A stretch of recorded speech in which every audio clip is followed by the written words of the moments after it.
Welcome everybody to Game On. An exciting night in the NHL last night in their opening day with blowouts, close games, first NHL goals, and some fists flying.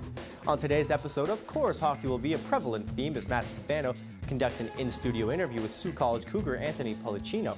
I also want to remind you to get on over to Sioux Online's Facebook and share our giveaway post. There's only been a handful of people to enter so far, so enter while your chances are still high. Let's get into another episode of Game On.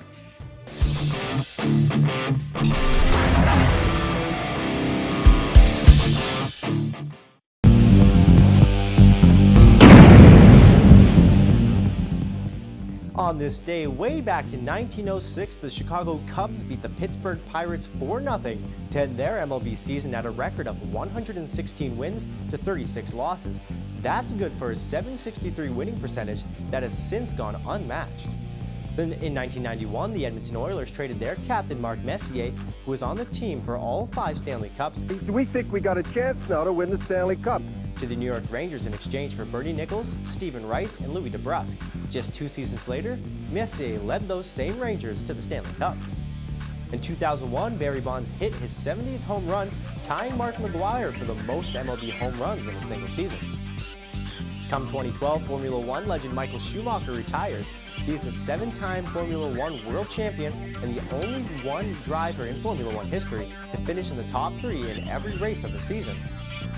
The happy birthday shoutouts go out to former NBA superstar Derrick Rose, who's celebrating his 30th, and also a happy birthday goes out to Carolina Hurricanes captain Justin Williams, celebrating his 37th.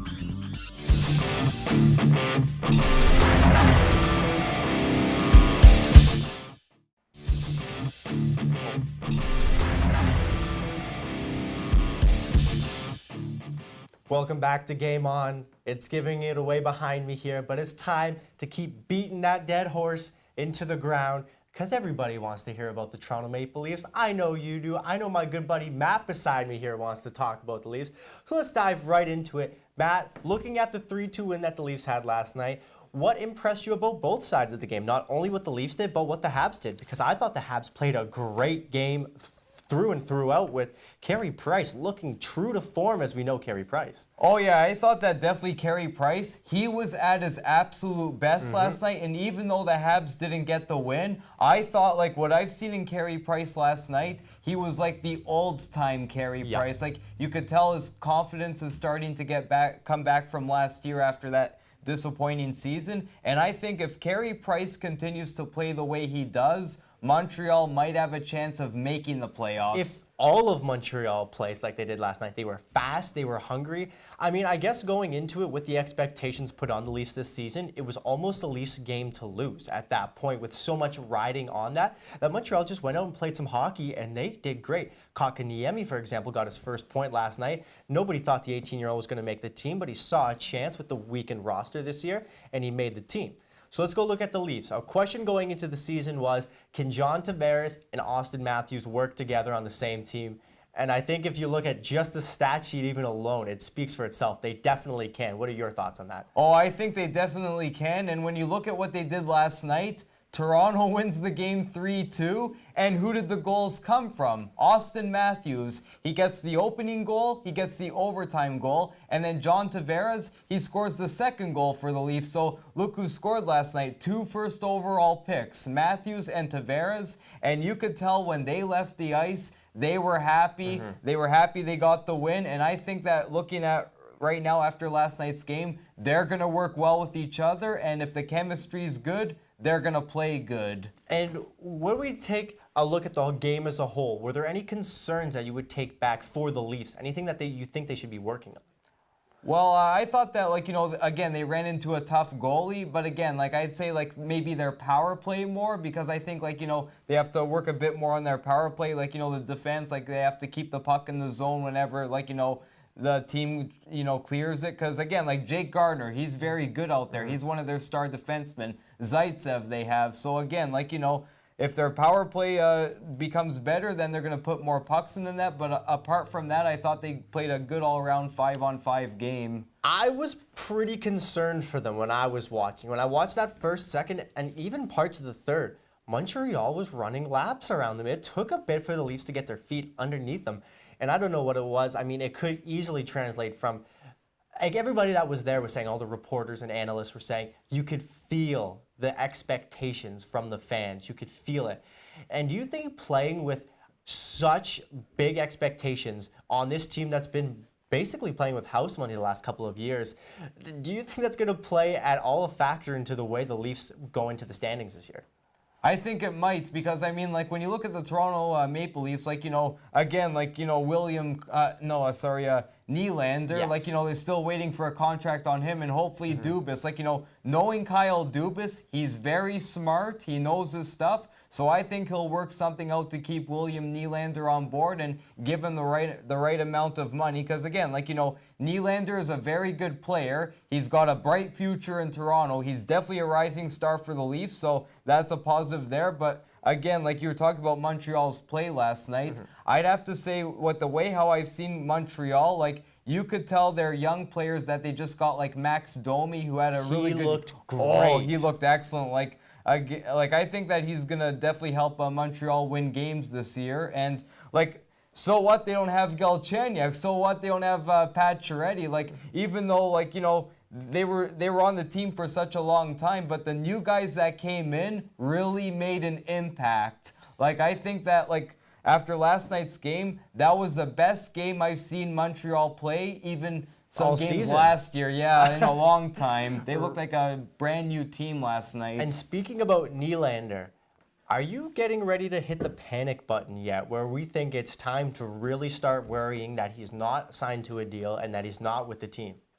I'd say the panic button, I'd say right now, yes. You'd be pressing that button? Yeah, well, because, you know, they got to work something out with this guy, because the longer he sits out, then his confidence is going to start going down. He's going to want out of Toronto. So I think that they got to get this guy the right contract and get him on the ice, because Toronto needs him, and he's one of their star players, so they can't afford to lose Nylander. And for Nylander, too, every game he sits out, me and the director, Dan, back there, we were discussing, we didn't know the exact number, but it was somewhere between $30,000 and $33,000 he's losing every single game he doesn't play.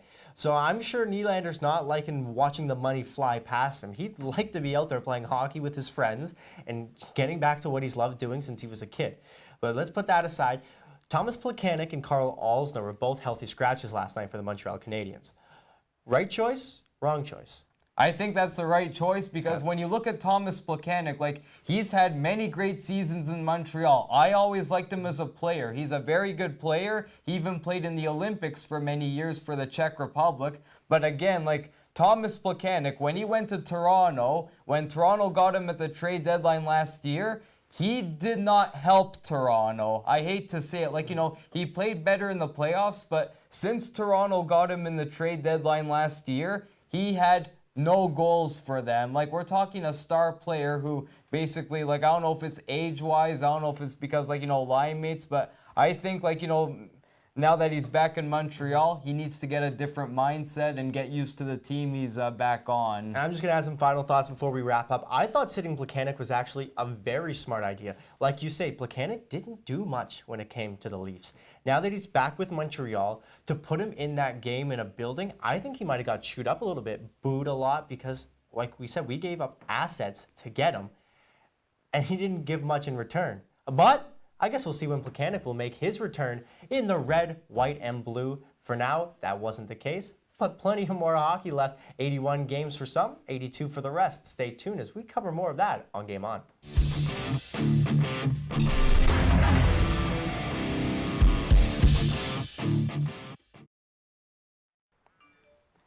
And welcome back to Game On. Joining me today in the studio is Anthony Pollicino from Toronto, Ontario. Anthony is in his first season with the Sioux College Cougars men's hockey team. Anthony, great to have you in the studio today. Great to be here, Matt. Yeah, so Anthony, you're in your first year with the Sioux College Cougars men's hockey team, and you're also taking the welding techniques program at Sioux College.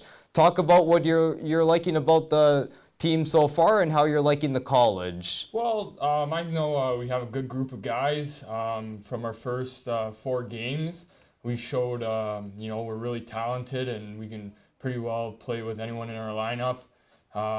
Everyone's pretty well friendly on and off the ice. We all hang out as a group off the ice, and, when we get to the rink, it's all down to business.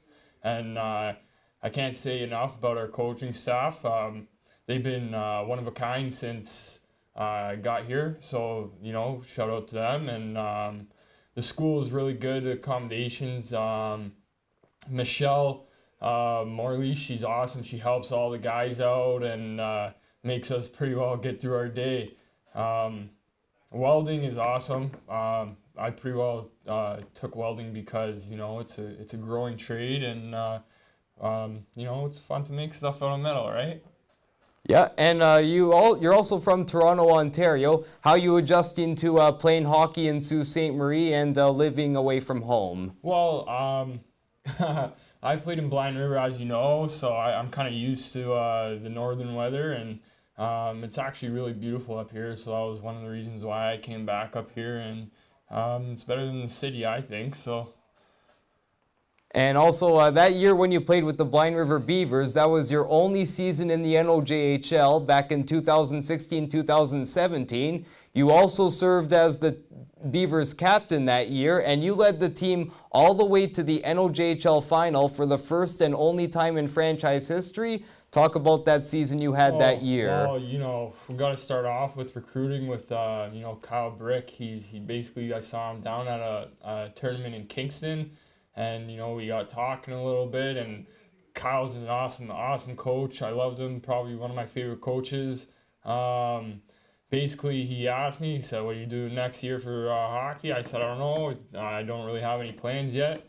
So I ended up going to Blind River, and acting as an older guy, he gave me the C, and I, treated it fairly well, and kept the guys in line there. And pretty well through all the season, we played well, and we made it to the finals. And last season, you also played with the new Tekka Smith Civics, correct? Yeah, I played a couple games with them, but I was overseas for a bit in Sweden, Nittorps, and I played a couple exhibition games over there, and I ended up tearing my ACL. So then I came back home, I rested for a bit, and then I got in, I think, 4 or 5 games with them at the end of the playoffs or something like that. So. And also, being from Toronto, Ontario, are you also a Toronto Maple Leafs fan? Yeah, I am, but actually I like Calgary. Calgary is one of my favorite teams. Actually, because Dion Phaneuf was one of my favorite players when I was a kid, and the reason why is because he throws big hits, and I like physical play. But he's always becoming a little soft lately, so I don't know. Oh, Dion Phaneuf is a really good pick, I think. I mean, I remember when he was also the captain for the Toronto Maple Leafs, and you're wearing the Leafs shirt too. And as you can see, I'm dressed in blue, ready for their season opener tonight. They got John Tavares, and I'm excited for Leaf season, that's for sure. Yeah, I think they're going to go a long way with all the pieces coming into place. Babcock's done a really good job, and, hopefully they can get Nylander over there too, and they can have a good season. And one last thing before you go, you're also reunited on the Sault College Cougars team with Max and Stephen Call, 2 players that you played with on the Blind River Beavers, along with Andrew Trowbridge. How's it like to be reunited with them in college hockey? Well, Maxie and Stevie are 2 characters. You get them together, and you're not stopping them. And Andrew's just he's an awesome guy, and we're always at his house. All the guys are there, and we're just hanging out. So, everyone's, all of them are team players, and they're all good guys. I'm glad to be on their team again, and, hopefully we make it to nationals this year and bring Sault College a championship. Thank you very much, Anthony. Thank you very much for coming in. Anthony Policino, forward for the Sault College Cougars men's hockey team. We'll be right back with more Game On right after this. Thanks, Matt.